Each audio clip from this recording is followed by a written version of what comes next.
Welcome to this explainer. Today, we're skipping the standard history lessons. Instead, we're diving straight into 8 ancient artifacts that literally shatter our modern understanding of the past. You know, we're so used to ancient texts handing us the answers, recipes, blueprints, legal codes, but today, we're looking at the stuff that was left entirely off the record. All right, before we get into it, I want you to keep this one crucial rule in mind. You're going to hear this a lot today. Science knows exactly what these objects are made of, but nobody knows why they were made. We've got all the physical data, for sure, but the actual ancient purpose, that is completely 100% lost to time. Section 1. Small Objects, Giant Mysteries. We're going to start small, looking at things that can literally fit right in the palm of your hand, but have somehow stumped historians for centuries. Take the Roman dodecahedron, for example. We've dug up over 130 of these weird little bronze objects across the outer edges of the Roman Empire, but strangely enough, never actually in Italy. And they're just all over the place physically. The sizes range anywhere from 4 to 11 centimeters.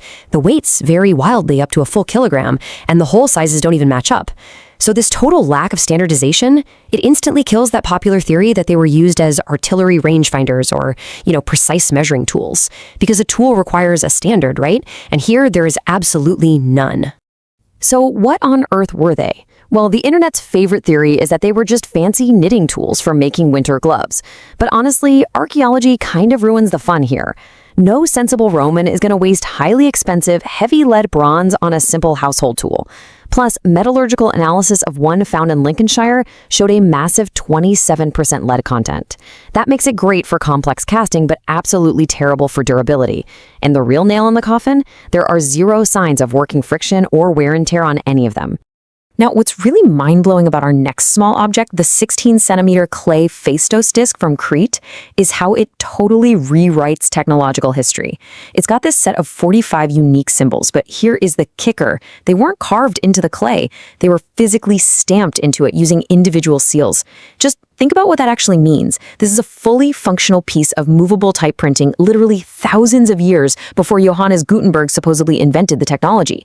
But since there are only 241 total symbols on the disc, it remains totally undeciphered to this day. It's like this brilliant technology was used just once and then totally forgotten for 3 millennia. All right, moving on to Section 2, Engineering the Impossible. Let's see what happens when we scale this mystery up from handheld curiosities to just completely impossible proportions. Deep underground in the Egyptian Serapeum of Saqqara, sitting in these dark niches, are 24 solid, highly polished granite boxes. And get this, each one, together with its lid, weighs a staggering 62 tons. Just to put that into perspective for a second, 62 tons is roughly the weight of 4 adult elephants stacked right on top of each other. Oh, and the granite for these boxes, quarried in Aswan, which is about 800 kilometers away. That's a mind-boggling feat all on its own. But honestly, floating them down the Nile isn't even the biggest mystery. We know they had wooden rollers and winches, but the fundamental engineering question that is still completely open is how in the world did they navigate these colossal granite safes around 90-degree corners? These underground galleries are so incredibly narrow, 2 people can barely walk side by side. In some spots, the clearance between the 62-ton box and the rock wall is less than half a meter. You literally cannot fit the people or the levers needed to move them into that tiny space. It is a genuine, unsolved engineering nightmare. And halfway across the planet in Costa Rica, the ancient Decas culture pulled off an equally baffling engineering feat. They created over 300 stone spheres, some weighing up to 15 tons, out of this incredibly hard gabbro rock. And they did it without a single metal tool. No iron chisels, no bronze, nothing. They literally pecked these giant spheres into near-perfect shapes using nothing but other rocks, and then used wet sand for polishing. Try to imagine the absolute zero margin of error patience that would take. One bad chip at the very end, and bam, years of agonizing labor ruined in a second. And sadly, because bulldozers moved most of them from their original star-aligned positions back in the 1930s, we have absolutely no idea why they even built them. Section 3. Faces from the deep past. Because, well, what happens when the mystery stops being just about carved stone or cast bronze, and suddenly has human eyes looking right back at you? Culled from a highly preservative, oxygen-free peat bog in the Ural Mountains, the wooden Shigir idol is officially the oldest monumental wooden sculpture on Earth. This idol is 12,000 years old. To put that massive number into perspective, this carved wooden face was watching the world long before humanity even planted our first crops. It's twice as old as the Great Pyramids. It completely and utterly shatters our accepted timeline of human artistic development. And here, that formula we talked about strikes again.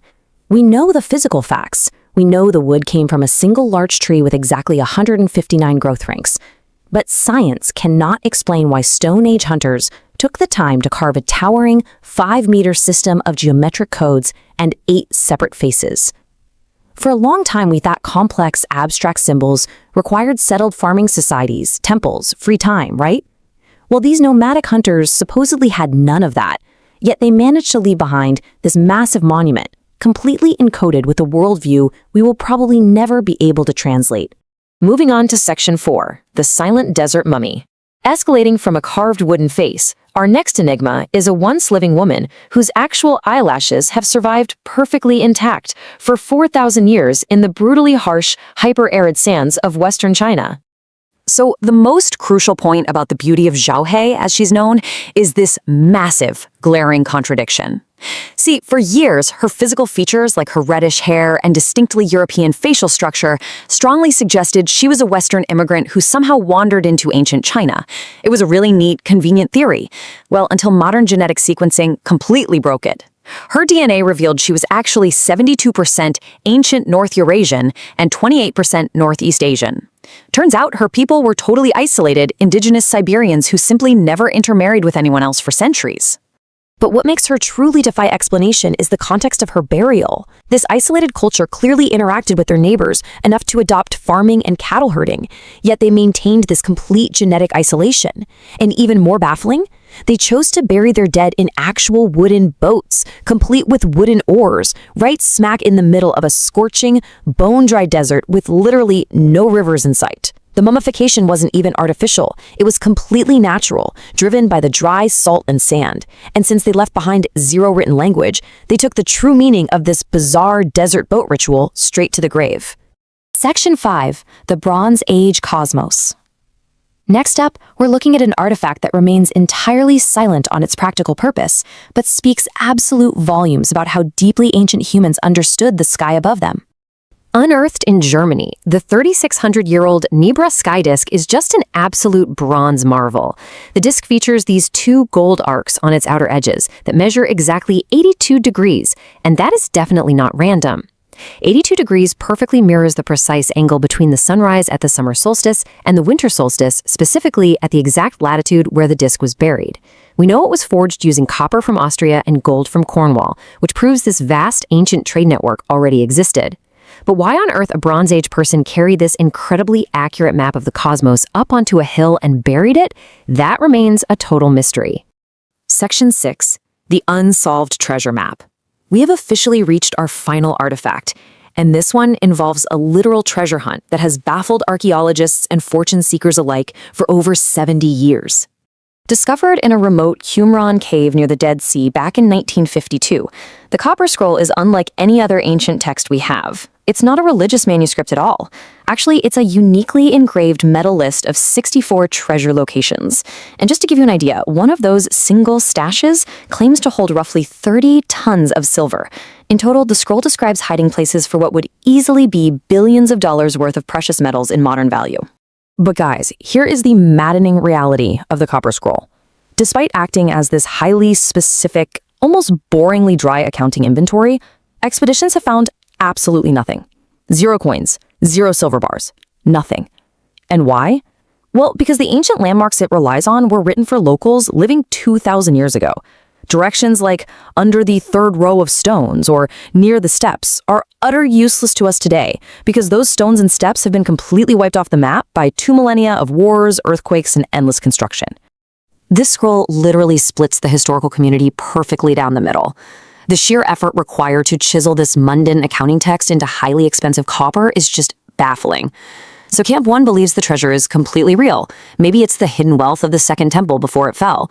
Because, nobody wastes precious metal in a master engraver's time on a fairy tale, right?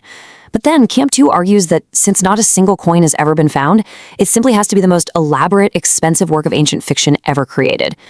So I have to ask you, looking at the sheer physical effort it took to create the Copper Scroll, which camp are you in? Would you bet your career that this is a lost ancient treasure just waiting to be unearthed? Or do you think it's just a monumental ancient hoax? And really, that brings us to the very core of our explainer today. Every single one of these artifacts sits in a museum right now. They are completely decoded in their physical materials. We know the metal alloys, the carbon dating, the DNA. We have the data. But they are utterly, permanently silent in their actual meaning. And it leaves us wondering with this final question. What profound ancient messages, what warnings or celebrations are we blindly staring at today without understanding a single word? Thanks for exploring these mysteries with me today.